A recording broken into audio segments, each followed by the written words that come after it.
Rin uli si Senador Juan Ponce Enrile para magpatingin sa mata. Hindi nagpaunlak ng pahayag ang senador na nahirapang makakita matapos ang eye procedure. May ulat on the spot, si Rida Reyes. Rida? Yes, Maris, maagang umalis dito sa kanyang pansamantalang detention facility sa PNP General Hospital sa Camp Crame itong si Senador Juan Ponce Enrile para muling bumalik sa Asian Eye Institute para sa kanyang eye check-up.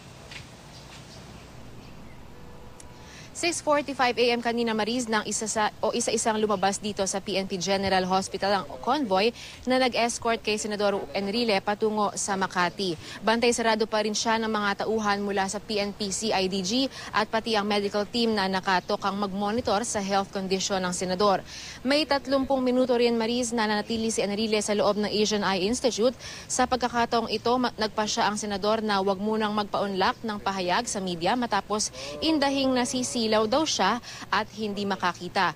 Pero sa impormasyong nakuha natin mula sa isa sa mga umalalay sa medical staff ng senador, sinabi nitong katatapos lang turukan ng injection ng senador at pahira ng ointment sa mga mata, kaya raw ito nasisilaw at nahihirapang makakita ng maayos.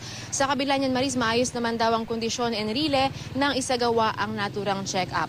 At pagkatapos ng kanyang isinagawang check-up nga ay kaagad ding ibinalik ang senador dito sa PNP General Hospital. Sa ngayon ay patuloy pa rin tayo nakaantabay kung sino-sino ang nakatakda at inaasahang bibisita sa senador ngayong araw. At yan muna ang pinaka-latest mula rito sa Camp Crame. Maris? Rida, may impormasyon ba kayo kung magiging every weekend na yung ganyang eye procedure kaya Senador Juan Ponce Enrile?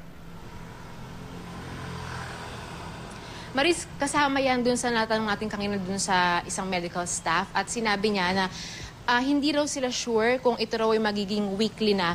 Pero ang sigurado daw, kasama ito dun sa regular maintenance mula na bahagi ng kanyang post-operative procedure last week. Which means, ang assumption natin dito ay hindi lang siya magtatapos ngayon dahil magiging serye daw siya ng pagtuturok ng injection doon sa senador. Kaugnay pa rin ng kanyang kondisyon na macular degeneration ng kanyang parehong mata. Maris. Maraming salamat, Rida Reyes.